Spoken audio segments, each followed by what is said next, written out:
Mga tips na dapat iwasan kapag domestic helper kayo dito sa Hong Kong, lalo na sa mga baguhan or bagong salta dito sa Hong Kong at mga paparating pa. Yan, may mga tips ako sa inyo guys, nasa inyo yan kung susundin ninyo. May mga isip naman na kayo, malalaki na kayo. Pero bago ang lahat, ako ang inyong Kunyang TV. Sa mga hindi pa nakapag-subscribe, please subscribe na po kayo. And don't forget to click the notification bell para lagi kayong updated kapag may mga bago akong upload na videos. Sa videong ito, pag-uusapan natin yung mga nangyayari, yung mga nakikita ninyo kapag nandito kayo sa Hong Kong, lalo na sa araw ng ating mga day off na magtipon-tipon lahat ng mga OFW, yung mga domestic helper dito sa Hong Kong. May mga tips ako sa inyo guys na sadyang based on my experience, yung mga experience ng aking mga kaibigan na kapag nagkukwentuhan kami, ay yun na nga, ito yung tips ko sa inyo. Unang tips, yan, iwasan ang mga group friends. Lalo na sa mga baguhan natin, talagang tuwang-tuwa talaga tayo na makakita ng mga bagong kaibigan. Pero okay lang yan guys, yung yung makikipagkilala lang, pero yung gawin mo talagang marami ang yung kaibigan, naku guys, iwas-iwas yan. Kasi nandyan yung kapag wala ka nga, di ba? Reality naman talaga yan kapag wala ka sa grupo, ikaw yung pag-uusapan, yung mga ganyang bagay guys. Hindi natin maiiwasan yung mga marites nating mga kaibigan. Kaya iwas, huwag masyadong sobra yung tiwala natin sa mga nakikita natin o nakikilala natin ditong mga OFW or mga kapwa natin Pilipino dahil nga mahirap na minsan may mga kasabihan tayo kung sino pa yung kapwa natin Pilipino, ayun pa yung magpapahamak sa atin. Totoo man yun o hindi, bahala na. Basta iwas at iwasan din ang masyadong tiwala sa kapwa natin. Okay, number 2. Ito. Connected din ito kapag ikaw ay maraming kaibigan. Yun na nga guys, kagaya ng sinabi ko, ito yung number 2 tips. Piliin ang iyong sasamahan na kaibigan. Lalo na kapag hindi mo pa talaga siya lubos na kilala. Kaya tayo dito sa Hong Kong o tayo, kahit saan man tayo, mga pansamantalang kaibigan lang. Kaya kung may mga kung pwede, yung mga sekreto mo sa buhay, wag mo na lang sabihin kasi nga sekreto nga yun o baka sa sobrang tiwala mo, yun pa yung magpapahamak sa'yo. At saka, kapag napunta ka sa maling kaibigan, lalo na yung mahilig mag-disco, ayan guys, may mga kaibigan dito mahilig mag-disco, yung mga ganyan-ganyan, at may doon sa mga diskuhan na yan, maraming mga foreigner, foreigner talaga, maraming mga kaibigan na ipapakilala ka sa mga ganito, yung mga bad influence, yun po ang pinakapunto doon. Pumili ka ng kaibigan na hindi bad influence sa'yo, pero nasa'yo pa rin yan kung susundin ninyo sila. At ikaw lang naman ang nakakilala sa iyong sarili, kaya iwasan talaga o pumili ka ng kaibigan na pwede mong pagkatiwalaan at hindi ka idalhin sa kapahamakan. Dito guys, kapag marami kang kaibigan, marami ka talagang experience.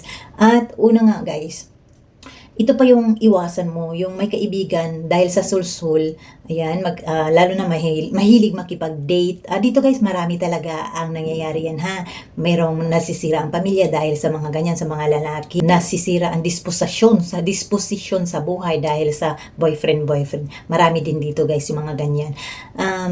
Iwasan ninyo, kung may mga pamilya naman kayo sa Pilipinas, iwasan na makipagkita sa mga lalaki dito dahil nga, yun ang sinasabi nila, makipagkaibigan lang naman, tapos ng bandang huli, nakipag-boyfriend ka na, nasisira na yung trabaho mo, hindi ka na nakafocus sa trabaho mo, dahil sulso sa barkada, may boyfriend si barkada, ganyan, nakipag-boyfriend ka rin, yung mga gaya-gaya guys, iwasan po yung ganyan. Focus lang kayo sa trabaho. Pumunta naman tayo dito sa Hong Kong para magtrabaho, hindi para makipag-boyfriend o maghanap ng mga barkada.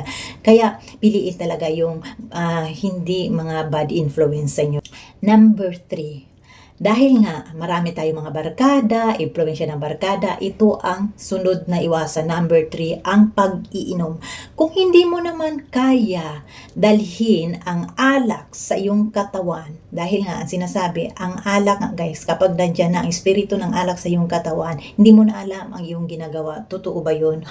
Nasa iyo yan guys. Kung hindi mo naman makontrol ang iyong sarili at ikaw ay nalasing na talaga, guys, iwasan ninyo kung tutuusin lang guys, bawal yan. Hindi naman bawal, no? Kasi may mga lawyers naman nakakaintindi.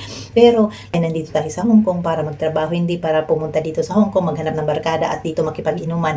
Marami na pong nangyayari na may na-terminate dahil sa nalasing. Hindi na nila alam, ngayon hanggang sa dinala na ng pulis, hindi na kaya ang sarili, naging viral yung mga ganyan guys. Kung hindi nyo kayang uminom, iwasan lang. Ako bisyo ko talaga dito sa Hong Kong. Natutunan ko rin naman, pero hindi kami group friends. Sa tagal ko na dito, ayoko talaga ng group friends. Meron namang maliit lang talaga ang circle ng aking mga friends dito dahil ayaw ko maghanap ng mga barkada na maaarte. Gusto ko yung yung wala lang. Basta kung hindi ka naman, ayaw mo naman uminom, wala kaming pakialam. Basta hindi ka KJ, hindi ka maarte, ganun. Ako umiinom din ako pero may limitasyon. 3 cans ng Blue Eyes o 5% na lang yun siya, alcohol, yung mga ganyan. Ayaw ko talaga yung hindi mo na makilala yung sarili mo dahil sa kalasingan. Iwasan po yun guys, lalo na pag hindi mo talaga makontrol ang alak sa iyong katawan. Iwas po sa inom. Therefore pa pala, dahil nga sa barkada, connected lang talaga ito dahil sa barkada. Iwasan talaga ninyo ang pagsusugal. O di ba? Magtaka kayo, pwede pala ang sugal diyan. At dahil sa sugal, marami talaga ang nagkanda utang-utang dahil sa natalo. Kung hindi naman, kung manalo ka naman, hindi ka rin naman makakauwi, di ba? Ayan guys, kasi gusto naman kalaban mo na or mga katunggali mo sa sugal, gusto nila babawi pa. Hanggang sila, yung napanalunan mo ay mapunta din sa wala. At saka ayun guys, iwasan ang pagsusugal dahil sa sugal maraming nag-aaway-away din. Sila-sila lang din ang nagsusugal, sila-sila lang din ang nag-aaway. Nakakahiya, nagmumurahan pa. Lagi namin yan nakikita dito sa aming tambayan. Dito, hindi pala dito. Sa tambayan namin, may nagiinom, may nagsusugal, lahat na guys. Enjoy lang naman natin ang day off natin. Pero wag sobra-sobra. Lalo na kapag nagsugal kayo, sayang naman yung pinaghirapan natin, no? Tapos matalo kayo. Ang laki-laki kayo ng mga talo nila. Maritis tong inyong kunyang. Pero totoo po yan dito. Nakakalungkot na mga pangyayari yung pinaghirapan natin. Ang dapat na isugal natin, ipadala na lang natin sa ating pamilya. Pero kaso nga lang, yung pamilya natin, yun, umaasa sa mga padala natin, hindi naman din sila nagsisikap. Pari-pareho lang. Kaya nga siguro nagsusugal itong mga kababayan natin dahil lang na-stress na sila ng husto. Pero kung anong gusto nila or anong gusto ninyo, iwasan ninyo. Kung hindi naman ninyo maiwasan, na lang, control yourself na lang. So, ito ang pinaka number 5 na nangyayari talaga dito at marami talagang na-terminate. Maraming mga close friends na nag-aaway-away dahil sa number 5. Iwasan ang utang na loob. Yun na nga ba? Kung hindi ka naman kayo marunong magbayad, umiiwas na lang kayo mangutang, tiisin ninyong magpakahirap, magtrabaho, hintayin ninyo ang inyong sahod para hindi na makautang. At saka, yun na nga, lalo na yung loan talaga ang makakasira sa buhay ninyo kapag lulong kayo sa utang dito, sa loan dito sa Hong Kong. Iwasan niyo yan guys. Huwag na kayong mag-loan kasi mahirap na talaga, lalo na kapag maranasan mo yan at feeling mo okay na. At siguro kapag na-addict ka na guys sa paglo-loan, lahat na siguro dito ng mga bangko o mga mahihiraman para makapag-loan, lalapitan mo na. Kaya ito yung mga karaniwan na nangyayari dito sa Hong Kong sa mga kababayan natin, sa amin dito, na dapat iwasan natin yung mga maramihang kaibigan.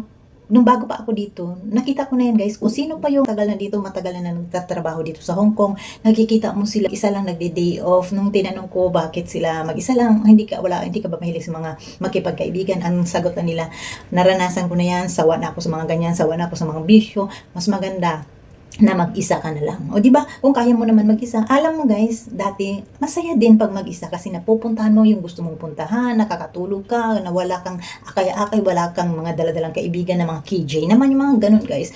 Kaya nasa inyo pa rin yan kung sundin nyo ang aking mga sinasabi. Kasi nga, kagaya ng sabi ng mga datihan na dito, hanggang ngayon nandito pa rin sila, matagal na dito sa Hong Kong at nag-iisa na lang dito, hindi na sila nakisalamuha sa mga, hindi naman sa kayabangan o mayabang sila, iniiwasan na nila guys dahil marami na silang na-experience o marami na rin kaming na-experience dahil sa kaibigan, nagkakaaway-away lang din dahil nga sa utang, sa inom, sa sugal. Iwasan ninyo ito. Sana meron kayong natutunan at kung may ma-share pa kayo na yung mga nanonood dito na nandito na sa Hong Kong, kung ano yung mga nangyayari sa inyo, ma-experience niyo dito, paki-comment na lang po. At sa lahat ng mga hindi pa nakapag-subscribe, ulitin ko, subscribe naman kayo guys para ayun, magkwentuhan tayo, magmamarites tayo sa buhay-buhay namin dito sa Hong Kong. Thank you for watching. Bye!